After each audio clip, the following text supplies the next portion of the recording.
Everyone has their theory about how to play better golf, and today I'll let you in on the secret to my game. I'm playing a money game from 6,600 yards, and I'm the shortest hitter in the group, averaging just 240 off the tee. But I maintain the secret to this game isn't bombing drives or even draining putts. No, the key to good golf is simple. It has to start with getting balls in play, especially off the tee. I'm able to do that on the first hole here with a middling drive, but guess what?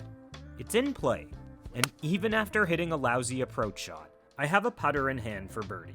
And while I appreciate the well-intentioned feedback about my putting in the comments, I truly believe that area of my game is overrated.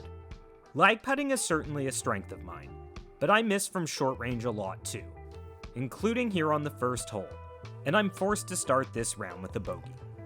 But back to the main point I want to emphasize today, the importance of keeping balls in play. You won't find any coach praising my labored takeaway, but anytime the result is looking at hitting a green in regulation, I call it a green light drive, and I'm 2 for 2 with those thus far today. Conversely, the worst part of my game is ball striking with my irons.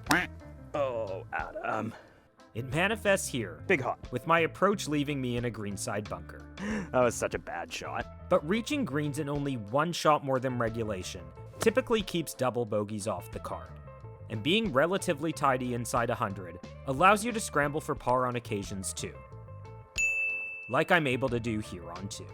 And just to belabor the point, this heel cut adds some yards to the hole. I've only shaved 225 off the number on the card. But once again, it's a green light drive, because I'm holding just a short iron in hand for the approach shot, which is, Oh my god. another poor strike. But this time, it does lead to an unexpected outcome, as this one's lucky enough to trundle up close to the pin Great outcome. for my first good look at birdie today.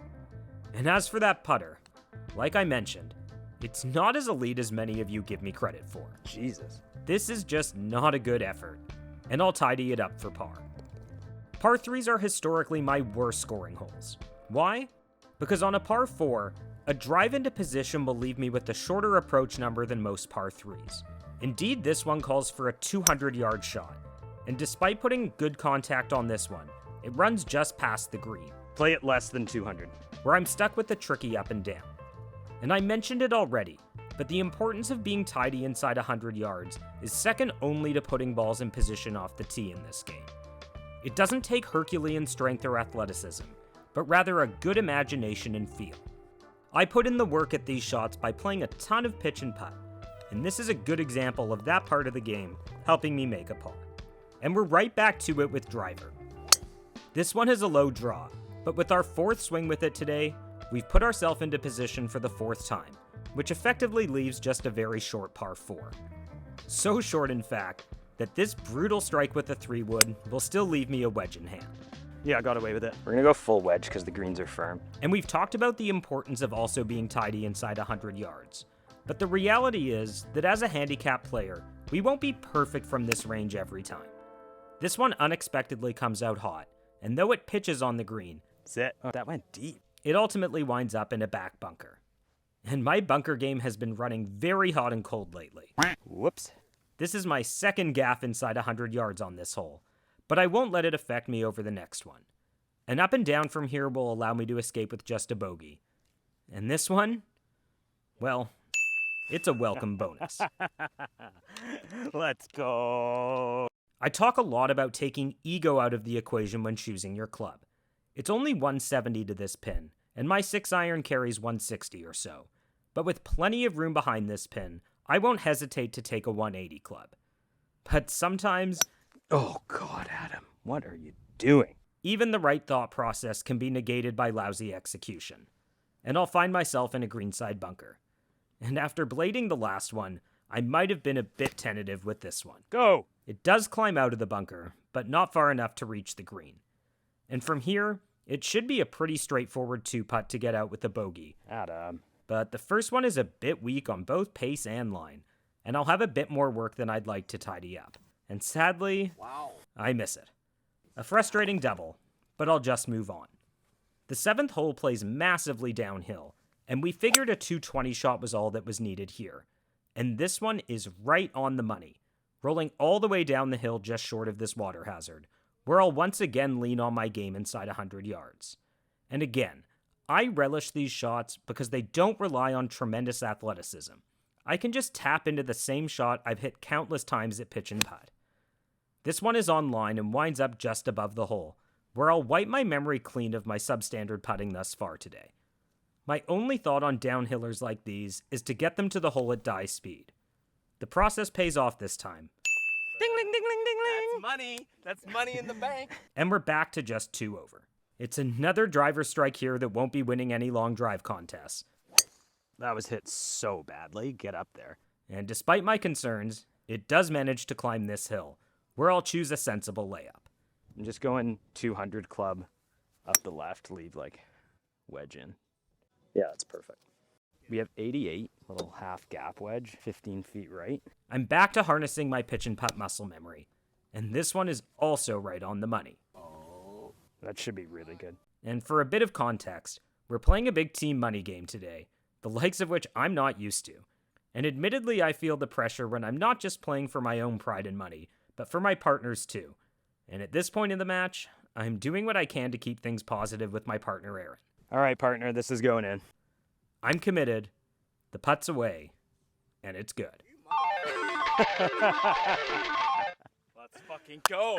Oh my god, back to back.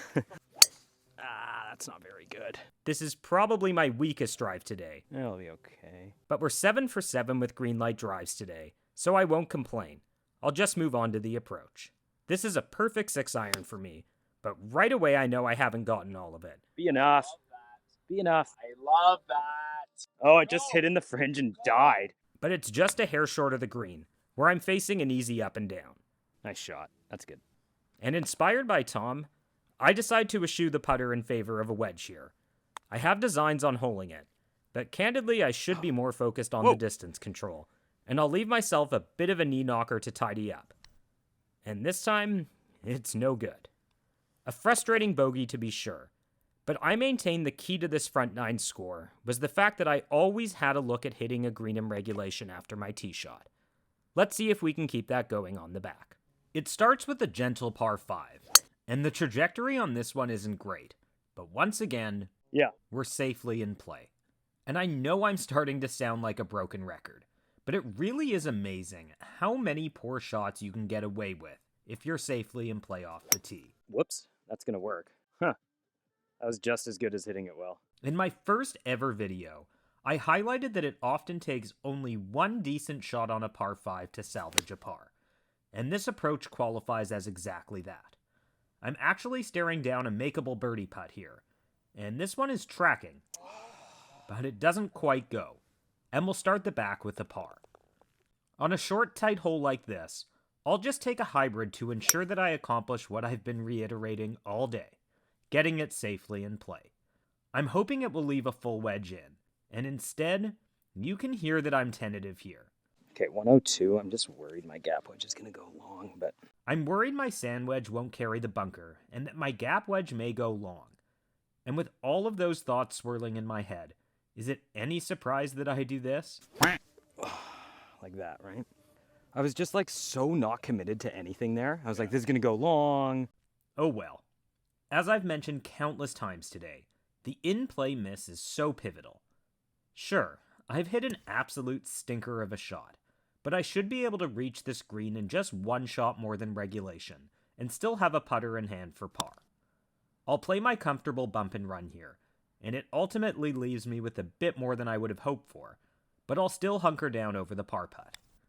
It's tracking the whole way, but ultimately doesn't quite drop, so we'll take a bogey and move on. 166 playing 162. With the benefit of a tee, I'm much more confident that 6-iron is the right stick for me here, and the classic golf adage holds true. Swing easy and accept the extra distance. This is my longest lag in some time today, and with the greens running fast in hot and dry conditions, my primary focus on this one is speed. It does wind up a bit short, but it's an easy tap-in par. And I think it's worth mentioning the difference between range practice and playing on course. On the range, you can bang away at driver until you find a groove, But here on course, I haven't hit a drive since the 10th tee almost a full hour ago. And even though I middle this one, the face control's off, so it's a big push up the right. But once again, on a particularly wide hole, this one's safely in play, leaving me my longest approach of the day thus far. 195 and into, 200 club should be sufficient, back flag. And this time, sound course management dictates that I should choose the 200 club. A miss just short should still find the putting surface, while a long miss will leave me short-sided to a back pin. It's another smooth swing, oddly enough rolling all the way out to the number, and onto another long leg. It's one of my weakest efforts of the day with the flat stick. I'll finish if that's okay. But I am able to hunker down and make the par putt. With the front pin at 178 and water short, I opt for the 190 club here, and in what proves to be a recurring theme today, Sit! The easy swing gets the extra distance. I'm actually lucky that it doesn't run into the water past the green, and it's on to another bump and run. I was confident I'd hit a good one here, but the first bounce takes a lot off of it, Kinda got unlucky with that bounce, eh? leaving me about 15 feet for par. Pulled it, going anyway. A miss hit here, and we'll walk off this one with a bogey. And I need to preempt you for what's coming on the last few holes. I mentioned the money game we're playing today, and despite a respectable 4-over score through 14, Aaron and I are actually down big, and I'd say it was beginning on this hole that I began squeezing the club a bit tighter. That's really bad here. And this one's threatening to be my first costly miss with the driver today. And believe me when I tell you how thrilled I was to arrive here and see that not only did I get away with this drive, but it's actually sitting on the short grass. But this Oh my god! is not a shot that will help you in the money game. Came out. I'm probably struggling harder than I ever have not to let the bad swings rattle me. And this shot's no joke. I have to nip it clean from a tight lie over this bunker into a tucked pin, and I'll be sure to feel it out before giving it a go. And I'm thrilled with the outcome. Ooh, that was good. It's my first up and down on the back nine, so we're still in the game heading to 16. A par 5 that should give me a chance to score, but a drive on this line almost jeopardizes the perfect streak of all tee-balls putting me into position today. But it's actually fine. You want to miss right? Okay. And funny enough, on 3 separate occasions today, I've pooched the second shot on a par 5. That okay? But fortunately, I got away with it all 3 times. And once again, I'll just calm myself with a pitch and putt type shot in here. It's a bit of a push, but just like on the green, distance control really outweighs line on shots like these, and I'll still have a makeable birdie putt. We need it to go for the match, so I won't leave it short. The par putt's just academic now, but I am able to rattle it home.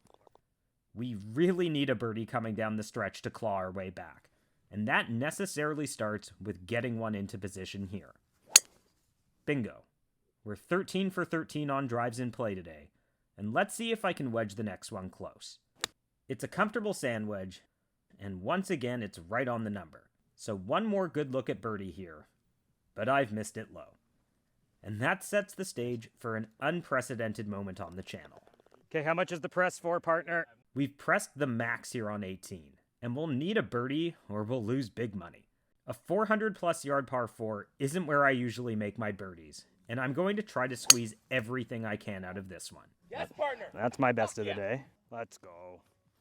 And like I mentioned, there's really only one situation that can rattle me on a golf course, and that's my play being responsible for someone else losing money. With that out of the way, I hope you'll forgive me for what you're about to witness. Oh, you mother! Yeah, a toddler-like temper tantrum from me here. Truly my first in memory. I really want to put it behind me and make a miracle shot here, but yeah. A truly humiliating moment from yours truly.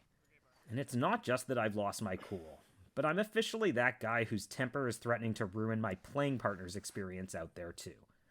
Again, I'm not proud of it, but I've always labored to show you nothing but the naked truth about my golf game. And today, I lost it.